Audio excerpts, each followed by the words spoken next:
नमस्कार, आदाब, सत श्री अकाल, जय भीम, जोहार। मेरा नाम है नवीन कुमार। क्या उत्तर प्रदेश में भाजपा डूबता हुआ जहाज बनती जा रही है? यह सवाल इसलिए कि सूबे में जैसे जैसे विधानसभा के चुनाव करीब आ रहे हैं, भाजपा के नाव से कूदने वालों की तादाद बढ़ती जा रही है। पहले सुहेलदेव समाज पार्टी के अध्यक्ष और योगी सरकार में कैबिनेट मंत्री रहे ओम प्रकाश राजभर ने अमित शाह और नरेंद्र मोदी को आंख दिखाई। इसके बाद केंद्रीय मंत्री और अपना दल की अध्यक्ष अनुप्रिया पटेल की मां कृष्णा पटेल ने आंख दिखाई और अब निषाद पार्टी के अध्यक्ष संजय निषाद ने योगी को अल्टीमेटम दे दिया है कि अभी भी ऐसे ही गुरूर में रहे तो हमको आपका गुरूर तोड़ना आता है। जी हां, संजय निषाद ने अमित शाह के झांसे में आने से इनकार कर दिया है। उन्होंने कहा कि सीधे सीधे मुद्दे की बात कीजिए, वरना हम तो झोला उठाकर चले। लेकिन बीजेपी के लिए खतरा केवल यही नहीं है कि निषाद पार्टी अमित शाह को टका सा जवाब दे रही है। इससे बड़ा खतरा यह है कि ये सारे लोग अखिलेश यादव की तरफ मुड़ते जा रहे हैं। ओम प्रकाश राजभर तो जा ही चुके हैं, समाजवादी पार्टी के साथ बाकायदा तालमेल कर चुके हैं, ऐलान हो चुका है। कृष्णा पटेल भी आ चुकी हैं। अब संजय निषाद भी अपना लोटा अलग करके अखिलेश यादव के साथ जाने का मन बना रहे हैं। दरअसल आरक्षण के मुद्दे पर योगी सरकार के रुख से संजय निषाद कतई खुश नहीं है। उनका दावा है कि हमसे निषादों को दलित श्रेणी में शामिल करने का वादा किया गया था। उत्तर प्रदेश में पिछड़ों की ऐसी 17 जातियां हैं जिन्हें दलितों में शामिल करने का प्रस्ताव है, लेकिन बीजेपी ने इसे टाल दिया।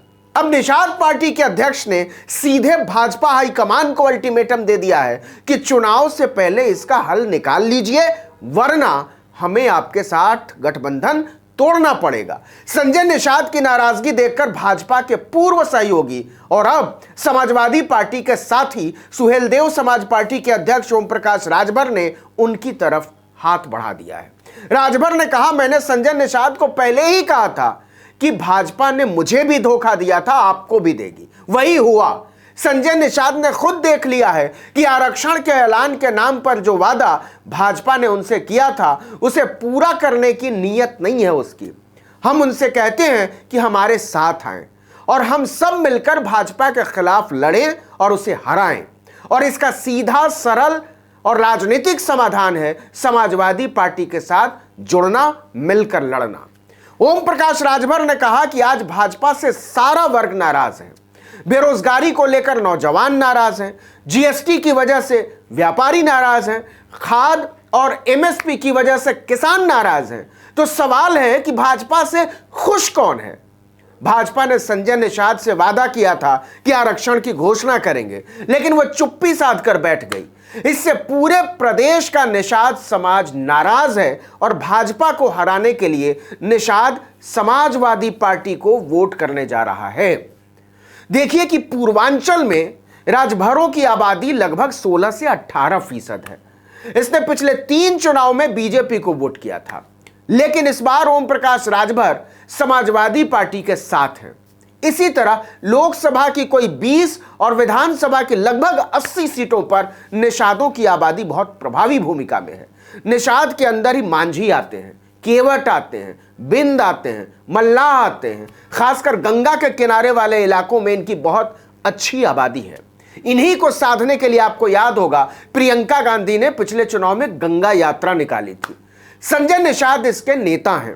निषाद पहले समाजवादी पार्टी के वोटर रहे हैं, लेकिन 2017 के बाद वो भाजपा के साथ जा मिले। इसकी भी कहानी है। लेकिन अगर राजभर के बाद संजय निषाद ने भी भाजपा का साथ छोड़ दिया तो निषाद उसकी नाव को ले डूबेंगे। निषाद की ताकत का अंदाजा इसी से लगाइए कि जब योगी आदित्यनाथ उत्तर प्रदेश के मुख्यमंत्री बन गए थे और उन्हें गोरखपुर की लोकसभा सीट से इस्तीफा देना पड़ा था, तब समाजवादी पार्टी ने उपचुनाव में संजय निषाद के बेटे प्रवीण निषाद को टिकट दिया था।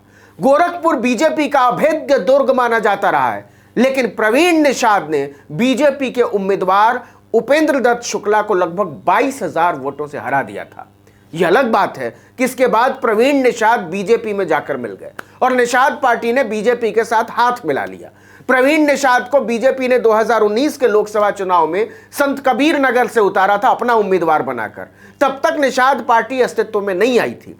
प्रवीण निषाद जीते भी, वो आज भी आधिकारिक तौर पर भारतीय जनता पार्टी के सांसद हैं। लेकिन 2022 के विधानसभा चुनाव में समीकरण बहुत अलग किस्म के होने जा रहे हैं, लिख कर ले लीजिए। हाल ही में लखनऊ के रमाबाई मैदान में संजय निषाद ने एक बड़ी रैली की थी निषादों की। ओम प्रकाश राजभर ने कहा कि निषाद समाज के लोग नाराज होकर वापस आ गए। आरक्षण को लेकर ऐलान न होने के कारण वो इस कदर नाराज थे कि उन्होंने कुर्सियां तोड़ डाली सभा स्थल पर। निषाद कह रहे थे कि वोट लेना था तो खूब चिल्ला रहे थे, लेकिन अब आरक्षण को लेकर कुछ भी बोलने को तैयार नहीं है। राजभर ने कहा, जनता जानती है कि चुनाव आने पर ये धर्म का चश्मा पहनकर आते हैं और हमको धोखा देने के लिए शिलान्यास उद्घाटन करने लगते हैं। सरकार के पास पैसा तो है नहीं, 5 साल में इन्होंने क्यों नहीं किया? जनता जान चुकी है कि झूठ और फरेब के सहारे ये सब केवल वोट लेने की कवायद है। देखिए कि कैसे संजय निषाद बहुत पसोपेश में फंस गए हैं और कैसे अखिलेश यादव और ओम प्रकाश राजभर ने मिलकर निषादों को अपनी तरफ मोड़ने के लिए दांव खेल दिया है। बिहार में निषादों की एक अलग पार्टी है, विकासशील इंसान पार्टी यानी वीआईपी। उसके नेता है मुकेश साहनी। मुकेश साहनी नीतीश कुमार की सरकार में बाकायदा मंत्री हैं, हारने के बावजूद बने थे। उन्होंने भी उत्तर प्रदेश के चुनाव में ताल ठोक दिया है। वो लगातार पूर्वी उत्तर प्रदेश में चुनावी सभाओं को संबोधित कर रहे हैं। चुनाव आयोग ने उनकी पार्टी को उत्तर प्रदेश समेत 5 राज्यों के लिए चुनाव चिन्ह भी आवंटित कर दिया। और जानते हैं क्या है? नाव। निषादों का चुनाव चिन्ह नाव। नाव केवट मछुआरों और मल्लाहों की रोजी रोटी का जरिया भी मानी जाती है। इससे उत्साह में आए मुकेश साहनी ने 165 सीटों पर अपने उम्मीदवार उतारने का ऐलान कर दिया है। जाहिर है ऐसे में निषादों का वोट बटेगा और अगर निषाद पार्टी के अध्यक्ष संजय निषाद बीजेपी का साथ नहीं छोड़ते हैं तो समाजवादी पार्टी मुकेश साहनी को अपने साथ जोड़ सकती है।